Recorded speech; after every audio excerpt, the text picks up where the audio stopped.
Bueno, pues nuestra siguiente ponente es Esther Micó. Bienvenida, es de la Universidad de las Illes Balears, aquí en España, y su trabajo se titula Simulando, y os dejo con ella para la exposición. Muchas gracias. Gracias. Hola, buenos días.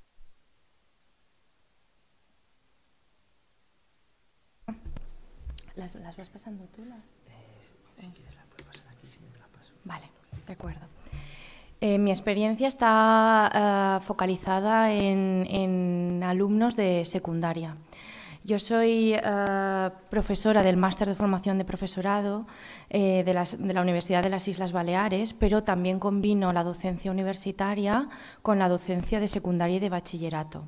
Además, vengo de la rama de las ingenierías, de la ingeniería industrial, con lo cual para mí es muy importante que los alumnos trabajen todo tipo de conocimientos tecnológicos a través, en esta experiencia, a través de las nuevas tecnologías, de aquí lo de la simulación, porque he trabajado con ellos diferentes programas de simulación para trabajar campos diferentes de la ingeniería, ¿no? Mis alumnos hasta tercero de la ESO es una asignatura que trabajan de forma transversal porque aún no saben lo que van a estudiar de mayores, pero en cuarto de la ESO, ya luego comentaremos las estadísticas, se centra en alumnos que van a hacer un bachillerato científico-tecnológico y en bachiller es totalmente tecnológico, es la tecnología industrial. Y luego veremos las ramas del conocimiento que trabaja la tecnología industrial. Bien, he puesto para comenzar una nube de palabras donde recalco las palabras más relevantes de mi paper, de mi exposición, porque para mí la simulación es muy importante, pero trabajo el área de tecnología y luego recalco en nota, o sea, con una nota bastante grande, el ABP. El ABP es el aprendizaje basado en proyectos, ¿vale? Y en problemas. Nosotros lo llevamos al campo tecnológico de los proyectos técnicos, pero en metodología es el aprendizaje basado en problemas. Y esto tiene una línea, una ruta de trabajo muy particular, ¿vale? Porque investigamos, analizamos unos problemas y luego intentamos dar solución a problemas reales. Luego incidiré un poco en esta metodología. Bien. La novedad de mi presentación o de mi investigación es que yo lo centro en el diseño de experiencias. El diseño de experiencias está relegado al campo industrial del diseño y de la ingeniería, pero yo lo he querido llevar al campo educativo, ¿no? El diseño de experiencias se trabaja mucho cuando se estudia en ergonomía y en CAD, ¿no? Dibujo asistido por ordenador. En ingeniería es un campo bastante potente, que un objeto cumpla unas necesidades técnicas y además de cumplir unas necesidades técnicas, solvente una situación o un problema que tenga una funcionalidad y además que guste al usuario. Entonces yo me he llevado esto al campo educativo y he pensado, bueno, yo he trabajado bastante esto en ingeniería, entonces voy a intentar que a mis alumnos les guste la clase de tecnología.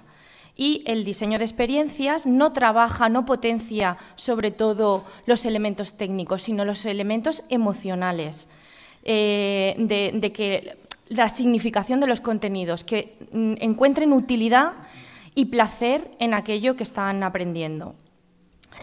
Y, evidentemente, cualquier diseño de experiencias cubre necesidades humanas. Para mí es una necesidad humana que el aprendizaje sea real, que disfruten y que luego tenga un sentido, que no sea memorizar y vomitar, porque todo aquello que se aprende trabajándolo y practicándolo de una forma competencial no se suele olvidar. Bien. Entonces, hay varios parámetros que engloban el diseño de experiencias. Está claro que el usuario es muy importante. Mi usuario, aquí es un alumno, es decir, no es un usuario, no es un proveedor industrial, no es un diseñador gráfico, no es un cliente de ingeniería. Entonces, yo me he llevado esto al campo de que el usuario es un alumno de secundaria. El sistema, bueno, el sistema es muy sencillo, son programas de uso libre, además, porque en los centros de secundaria no siempre tenemos todos los recursos tecnológicos que quisiéramos, entonces trabajamos con programas libres y el entorno es un entorno, como podéis suponer, educativo, totalmente focalizado en centros de enseñanza secundaria, públicos y concertados. Bueno, mi experiencia se basa en público, pero hablo de la tecnología en general. Esta tecnología está en cualquier centro de secundaria del Estado español, no solo en Baleares. Bien. Las emociones y los sentimientos es el eje clave del diseño de experiencias. Es decir, he analizado cómo se sienten los alumnos después de trabajar toda una sesión de tecnología utilizando las nuevas tecnologías de simulación o trabajando con ellos de una forma tradicional y clásica. Y he visto que sus emociones, sus intereses, incluso sus sentimientos se ven potenciados porque ven que no solo es útil aquello que aprenden, sino que son capaces de interactuar, porque muchas veces hay roles pasivos en el aula que curiosamente se dinamizan cuando hay un entorno virtual. De todos es sabido que las nuevas tecnologías atraen muchísimo a los perfiles jóvenes y adolescentes, pero claro, tratándose del área de tecnología, evidentemente las tecnologías siempre están presentes. Tenemos que buscar otros factores que sean innovadores, como es el caso de la simulación. Bueno, una pincelada, aunque veo que la mayor parte de vosotros sois profesores, entonces todo el mundo conocerá el aprendizaje basado en problemas, pero es importante recalcar que está fundamentado en el proceso tecnológico de Vygotsky, es decir, Piaget y Vygotsky partían de la premisa de que los alumnos saben muchísimas cosas, simplemente tenemos que rescatar aquello que ya saben e intentar construir nuevos aprendizajes, pero no partiendo de cero. Aunque, por ejemplo, la asignatura de tecnología en primaria no se estudia como tal, pero es verdad que los alumnos ya están muy familiarizados con dispositivos tecnológicos y con más tecnología, porque la tecnología no solo son las nuevas tecnologías, que es un 20% del área, están los mecanismos, están las estructuras, está la electrónica, la automática, y todos estos bloques de contenidos los alumnos los conocen el día a día, las máquinas que observan, la Torre Eiffel si la han visitado, o sea, muchísimas construcciones, lo que pasa es que no saben que lo saben.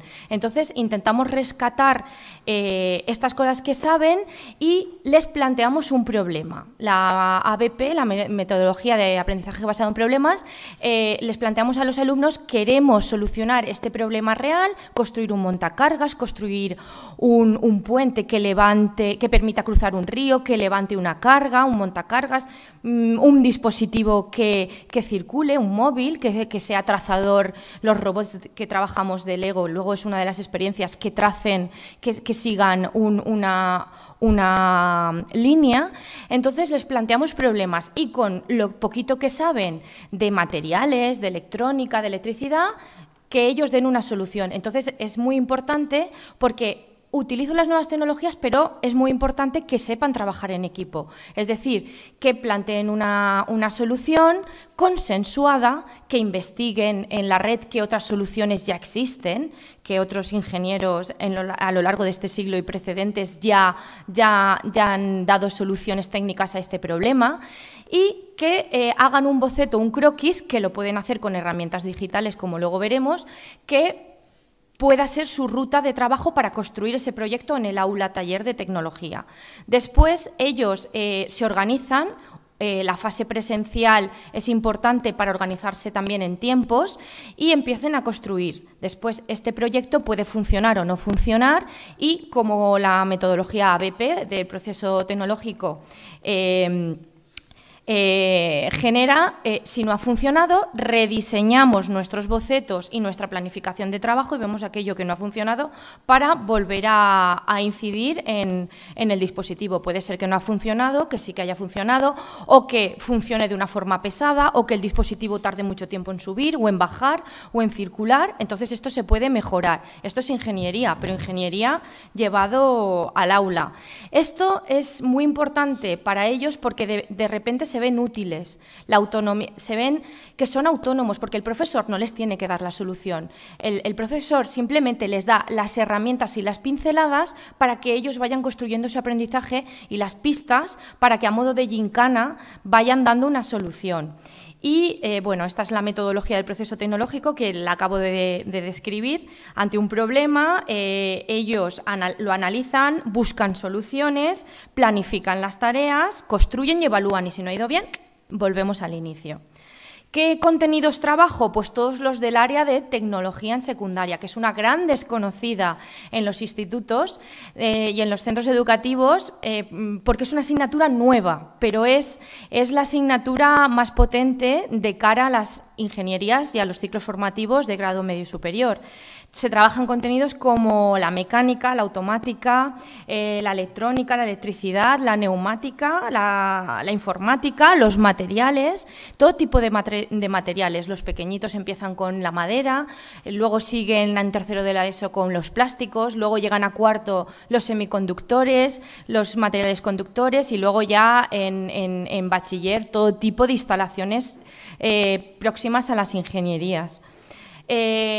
Voy a presentar unos cuantos trabajos que he trabajado con ellos. Por ejemplo, para programar robots hemos utilizado el Scratch, que ahora está muy de moda, pero en tecnología hace como 7 años que lo utilizamos en las aulas, para programar los robots de Lego, luego ya en bachiller con Arduino. Y es un programa muy sencillo que nos permite simular si el robot va a hacer una cosa o va a hacer otra, que si gira, que si va para adelante, que si va para atrás, que si después depende de los sensores que les pongamos que se estudian en cuarto de la ESO, pues hablará, andará, detectará un final de carrera y se parará. Todos estos dispositivos también y sensores se estudian en este área. Entonces, el Scratch es un programa que, utilizando las nuevas tecnologías, me permite simular esta situación.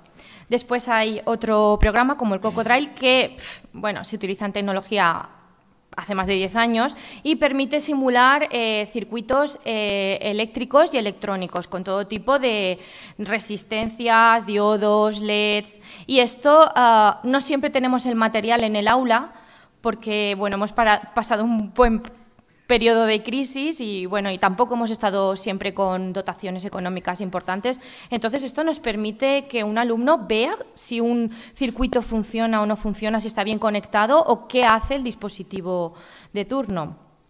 El Minecraft, que ahora está muy de moda, a mí me ha servido para trabajar elementos constructivos. Me permite ver si los alumnos son capaces de diseñar estructuras que aguanten la flexión, la torsión, la tracción, es decir, todos los esfuerzos que en una construcción se pueden dar, la compresión, bueno, todo, porque estos contenidos son contenidos del área de tecnología.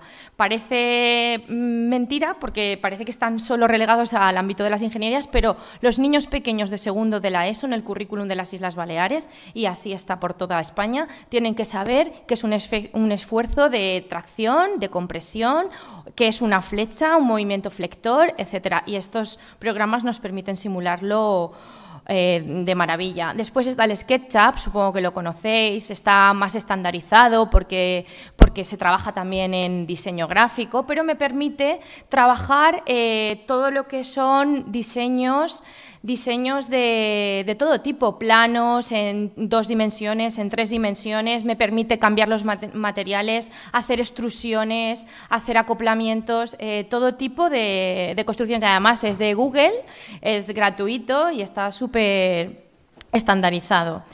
Y después está el Sketch Physics. Este ya no es tan conocido. El SketchUp es como más estandarizado, pero el Sketch Physics, como ya trabaja conocimientos físicos de movimiento rotatorio, deslizamientos, acoplamientos en 2 y 3 dimensiones, ya la cosa es más complicada. Pero bueno, yo lo trabajo con mis alumnos y los pequeños son unos cracks montando todo tipo de mecanismos que luego vemos cómo funcionan. Le podemos dar más velocidad, menos velocidad y luego esto si ya lo montamos de verdad, ya pues ni duermen. O sea, quiero decir, les emociona tanto que ni duermen.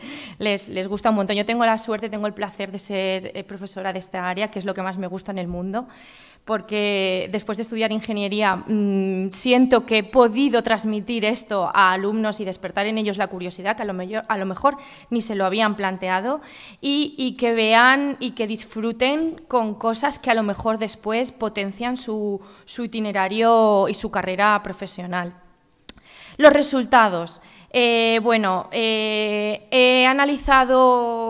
recabado datos para esta ponencia con 338 alumnos que han experimentado conmigo todas estas herramientas y todos están de acuerdo en un gran porcentaje, el punto 4 y 5, con porcentajes del 37% y 20 y tantos %, o sea, más de la mitad de la clase, en que les ha ayudado a pensar por sí mismos, que esto es una de las competencias clave en educación, de las competencias básicas.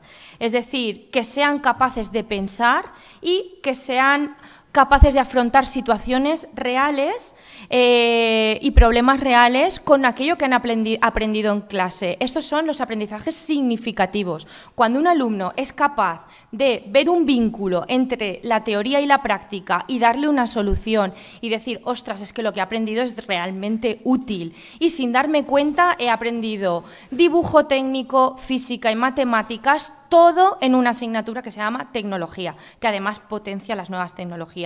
Pues es bastante interesante. Y después, además de la autonomía, ellos emocionalmente, yo les pedí que la experiencia vivida en clase la puntuaran y entre el 8 y el 9 está la puntuación que le dan a este tipo de clases. Diríamos que un 8,5 es la nota que le ponen a este tipo de clases con tecnología y simulación. Los bloques que más han trabajado es el de estructuras, materiales y electrónica. Y también, evidentemente, proyectos, porque se les enseña a calcular un presupuesto, a diseñar los planos. Todo esto forma parte del proceso tecnológico, focalizado en el ABP. Y trabajan bloques de contenidos muy importantes. Recordemos que esta asignatura es la única asignatura en educación secundaria y en bachiller, la única, que trabaja conocimientos de electrónica y de automática, que, por cierto, son las carreras más solicitadas del Estado español, según ha confirmado la semana pasada el estudio Everis, y el Instituto Nacional de Estadística nos ha confirmado que las carreras en ingeniería industrial y automática y electrónica son las que más trabajo dan a los jóvenes españoles, con lo cual pues es interesante que si encima les guste, que tenga tanta salida. Y bueno, ya para concluir, se puede ver que se dispara la implicación en cuarto de la ESO, porque claro, en segundo son pequeños, empiezan a hacer cosas sencillas, como he comentado, con materiales muy simples. Después en tercero ya empiezan a ver materiales de construcción, plásticos, procesos industriales, y en cuarto ya es cuando de pleno trabajan la robótica, la electrónica, la automática, porque es aquí cuando tienen que decidir si van a hacer un bachillerato tecnológico para estudiar ingeniería o van a hacer un ciclo formativo, que también es una buena opción. Y aquí se trabaja mucho este tipo de tecnología y simulación, entonces se dispara la participación. Y bueno, muchísimas gracias. Para cualquier contacto me podéis contactar en este email. Gracias por vuestra atención y bueno, ha sido un placer. Muchas gracias, Esther.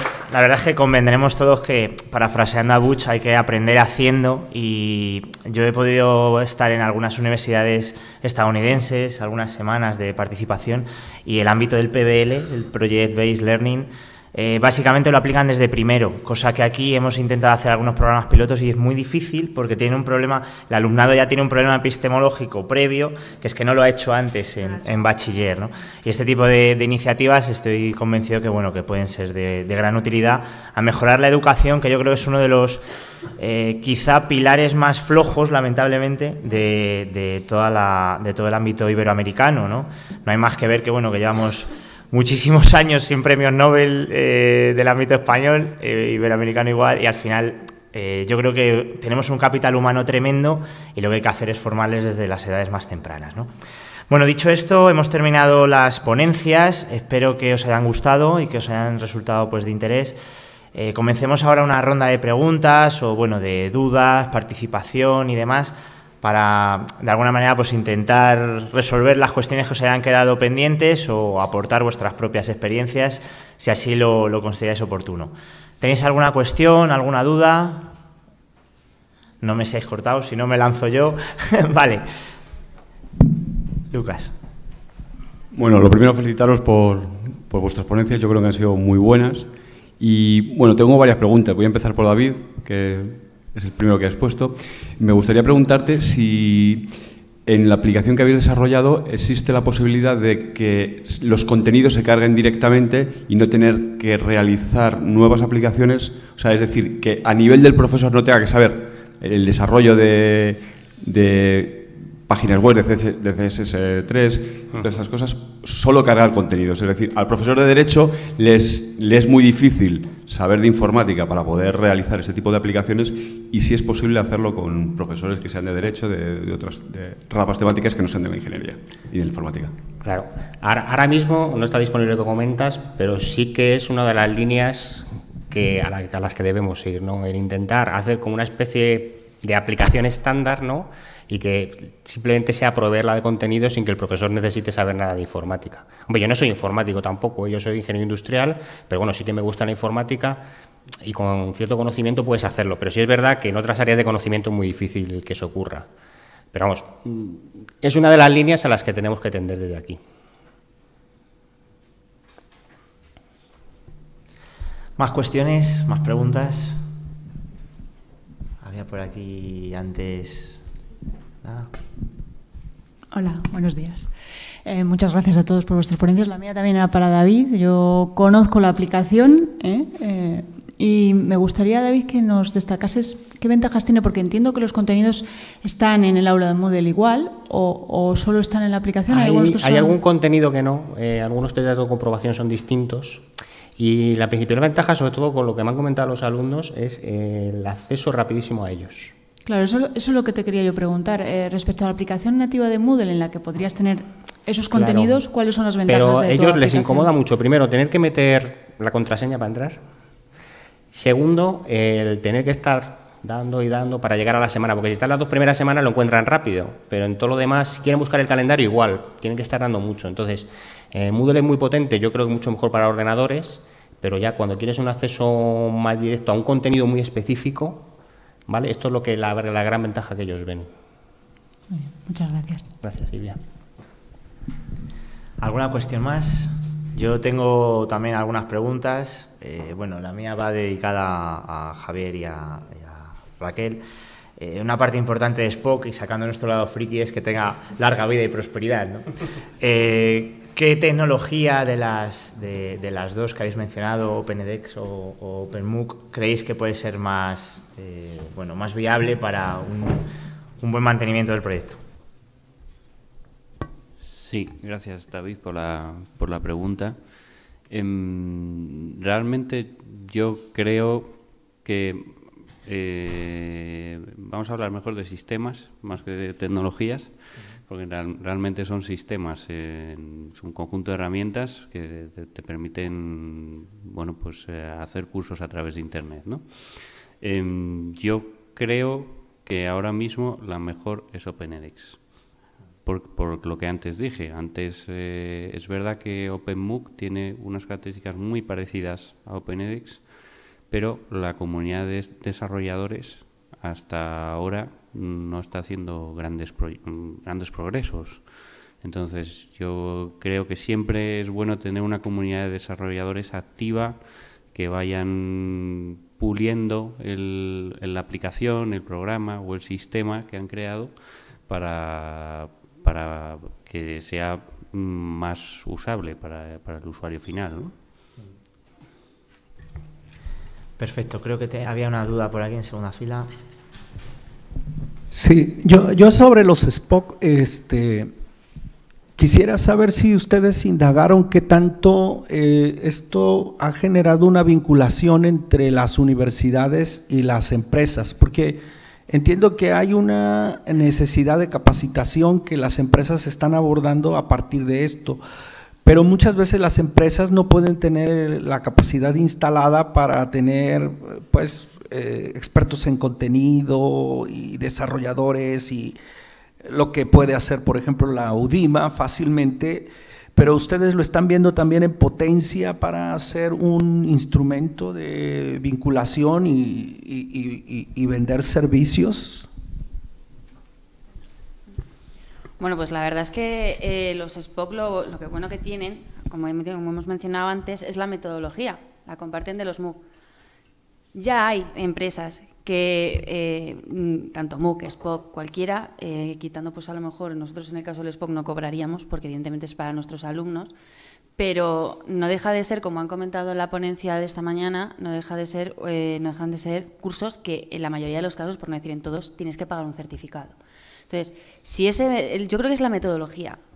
La metodología es lo que exportas. Es decir, todo te lo vamos a dar en vídeo, te vamos a dar algo fluido. Y eso, evidentemente, hay empresas que ya lo empiezan a hacer. Como comentaba antes, en Francia los COOC, los Corporative Open Online Courses, se dan muchísimo entre las empresas. Con lo cual, evidentemente, claro que se puede sacar negocio y puede haber una vinculación entre empresa y otra cosa es que universidades pues quieran dar formación a empresas ofertándoles este tipo de cursos. ¿Más cuestiones? Lucas. Bueno, esta cuestión es para Esther. He visto la última gráfica en la que ponías donde había una subida muy grande para los alumnos de cuarto de la ESO, pero después bajaba. En cursos más especializados y sobre todo en segundo bachillerato había un bajón enorme. No es un bajón, o sea, quiero decir, es que los alumnos de bachillerato en un instituto, por ejemplo el mío, en cuarto podemos encontrarnos unos 70 alumnos, 70, 80, es un instituto de talla pequeña media. Y después, cuando llegas a bachillerato, para empezar, muchos en cuarto de la ESO ya se van a hacer un ciclo formativo, dejan de estudiar. Entonces, los que estudian bachiller, para empezar, de los 80 que puede haber en cuarto de la ESO a los que después llegan a bachiller, son la mitad. Y de esa mitad, la mitad se van a bachilleratos al bachillerato de la rama de ciencias sociales. Y el resto se distribuyen entre las ciencias sanitarias, las tecnológicas y las letras puras. Entonces, quiero decir que a lo mejor de 80 alumnos de cuarto, después bachillerato científico-tecnológico, modalidad ciencias de ingeniería, son 7, 8, 10, depende de la talla del instituto. ¿Pero esos números no eran en porcentaje? Sí, en porcentaje cuando pasé a todos. Entonces, de mi totalidad de alumnos, claro, los que más han pasado es de cuarto de la ESO, porque es cuando aún todos estudian tecnología. Pero luego, los pequeñitos, para empezar, no tienen los conocimientos para simular. Entonces, quiero decir, si no conocen ciertas herramientas de simulación y hay ciertos contenidos básicos que tienen que dar, esta experiencia no se puede pasar tanto porque les falta formación. Entonces, los que más formación tienen y más número hay es cuarto de la ESO, porque luego ellos, los de cuarto de la ESO, algunos se van a FP. Es que muchos, o sea, lo que te he comentado, de 80 alumnos, pon que 30 dejan de estudiar o se van a ramas de FP. 30, 40. Y de esos 40 que quedan, 20 se van al bachillerato de ciencias sociales y los otros 20 se distribuyen entre el griego y latín, las humanidades puras, el científico sanitario y los de tecnología. Entonces, ese porcentaje de número de alumnos que en mi instituto lo han podido pasar. Pensaba que era porcentaje que les gustaba. No, que les gustaba, bueno, precisamente estos 7, 8 alumnos que tengo en bachillerato científico-tecnológico, que luego van a estudiar ingeniería industrial o ingeniería de teleco, que somos los 2 profesores de bachiller, precisamente hemos estudiado estas carreras. Y es que están motivados, es que estos 8 luego entran en teleco y en industriales y en caminos y en... Quiero decir, vamos, están motivadísimos, pero es el porcentaje de alumnos que lo han podido pasar y experimentar. Luego la nota sí que salía 8 y pico, entre 8 y pico y 9, de media entre todos. Sí, bueno, para Esther también, al hilo un poco de lo que estás contando, ¿sabes si en base a tu experiencia, si esta rama tecnológica interesa más a los chicos o a las chicas? Sabes que siempre ha habido más, bueno, tradicionalmente aquí, ahora ya menos, no es tu caso, por ejemplo, que has elegido una rama técnica, pero ¿sabes si de estos 8 que comentas, o más o menos 50%? Mira, has dado en un tema que me preocupa muchísimo. Muchísimo. Sí, es que creo que es clave. Y además me gusta y me he formado bastante en ello. O sea, es que me preocupa muchísimo que no hay tradición tecnológica. Ya no digo TIC, tecnológica abarcando las TIC, que como he aclarado es un porcentaje, pero hay muchas ramas más.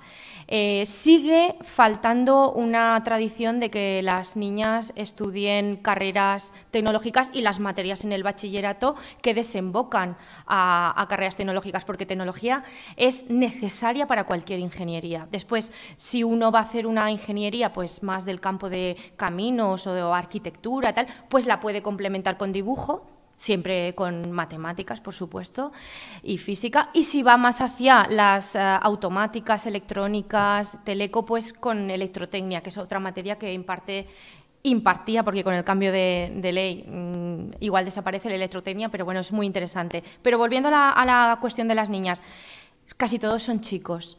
Y esto ya lo he vivido yo, que éramos... Yo soy además de la rama mecánica dentro de industrial, o sea que imagínate, éramos 4 o 5 chicas en alguna asignatura y 200 chicos, pero es que seguimos casi igual. Mi hermana pequeña también es ingeniera y mi hermano también, pero bueno, mi hermana haciendo referencia al sexo y es que seguían en porcentajes ínfimos, y esto se tiene que utilizar. Yo siempre he dicho que la tecnología tiene que ser una herramienta que feminice, porque el feminismo es buscar la igualdad de oportunidades, no es el embrismo. Entonces, quiero decir, hay que potenciar carreras tecnológicas precisamente para fomentar autonomía, igualdad de oportunidades, y creo que es necesario, porque luego, curiosamente, las primeras promociones de muchas ingenierías en España son chicas. Es decir, que las poquitas que lo hacen luego son las que destacan, o un gran porcentaje. Entonces, creo que es nuestra función fomentar y decir que no son difíciles, son lo que son. Vale, sí, son difíciles, pero que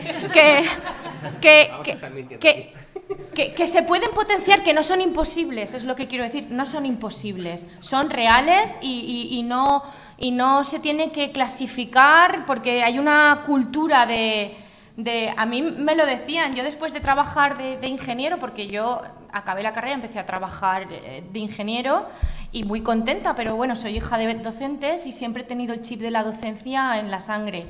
Y bueno, nosotros somos 3 hermanos que los 3 hemos estudiado ingeniería. Mi hermana investiga, mi hermano trabaja en la empresa privada y yo soy docente. Cada uno puede dedicarse, pero bueno, yo siempre me ha preocupado esto muchísimo. Digo, tenemos las herramientas para trabajar en el aula.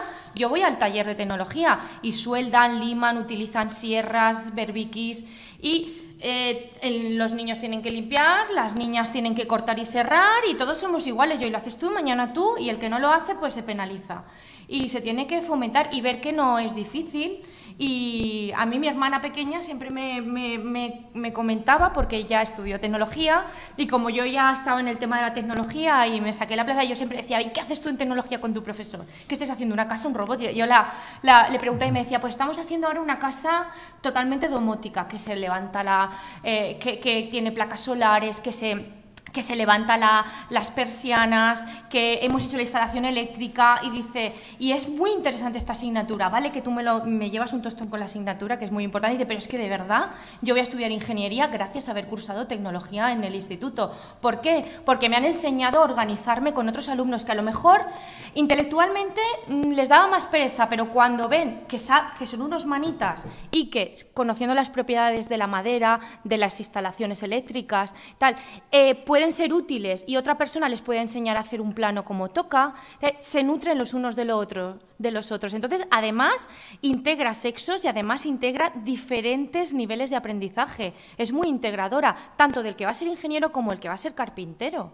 Quiero decir, es una potencia todas estas colaboraciones, y luego es interdisciplinar, porque quiero decir, son conocimientos de física. Nos preocupa mucho que los resultados PISA no vayan bien en España, pero nadie se ha planteado que la solución a lo mejor no es imponer más matemáticas, sino que las matemáticas se apliquen. Y esto es el álgebra de Boole, ¿no? La electrónica, esto es el dibujo técnico, los planos, esto es el cálculo de transmisión de movimientos, que solo se hace en tecnología, igual que el álgebra de Boole.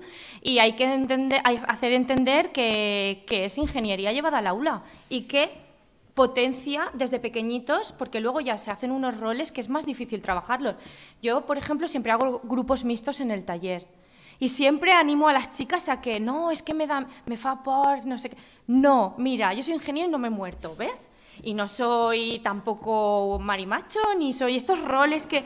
Quiero decir, uno puede ser súper femenino. Es que, bueno, te encuentras con cada sorpresa, con cada rol y cada patrón que viene de casa, que hay que intentar, como educadores, transmitir precisamente los que sí que son difíciles, pero que no son imposibles y que además tienen muchas salidas, y que se necesita que haya ingenieros y trabajadoras de formación, técnicas de formación profesional para cambiar el mundo.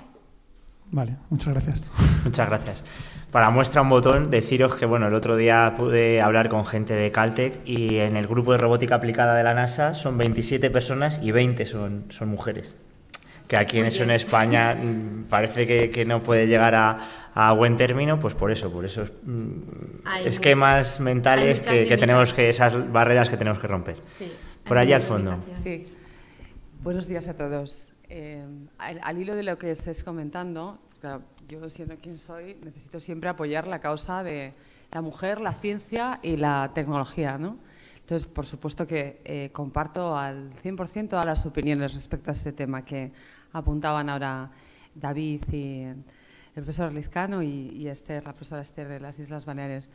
El año pasado en esta universidad celebramos el primer foro de responsabilidad social corporativa, ¿vale?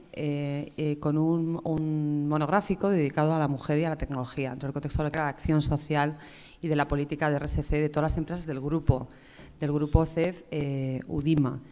Dimos también un segundo paso firmando un convenio de colaboración con la Asociación Española de Mujer, Ciencia y Tecnología, y de manera que podamos siempre promover que las mujeres se formen en estas áreas en concreto, en toda su extensión, ¿no? En el campo de las ciencias y en el campo de la tecnología.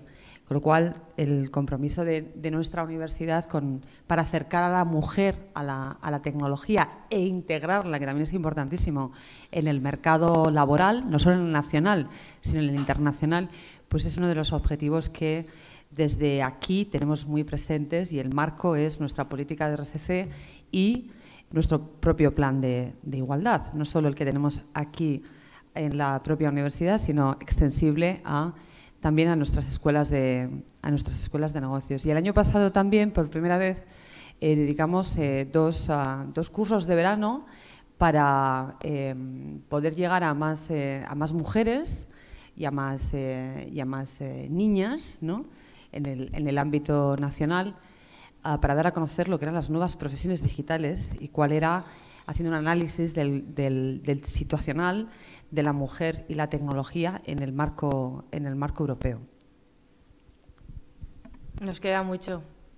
Nos queda lamentablemente, mucho camino por recorrer, cada vez menos, pero nos queda mucho. Y a mí lo que me preocupa es que gente joven tenga unos roles adquiridos ya tan fuertes que cuesta hacerles cambiar y reflexionar y que no tengan miedo a ciertas acciones y a ciertas prácticas, pero cuesta, se ve enseguida que están adquiridos socialmente.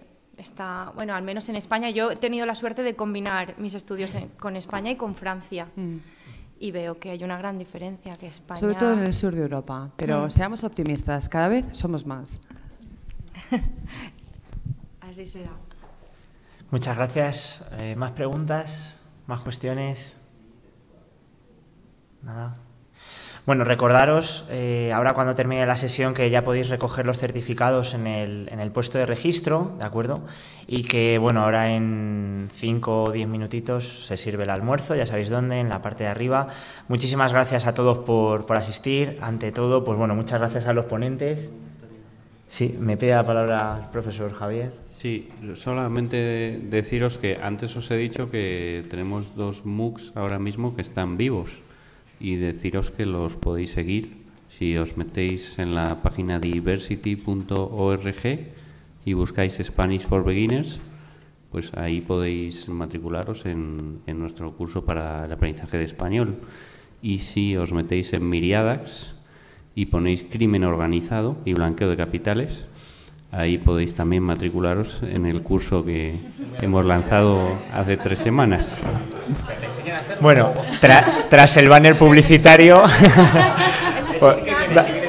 muchísimas gracias a todos, de verdad, por haber asistido y a las ponencias. De verdad, enhorabuena.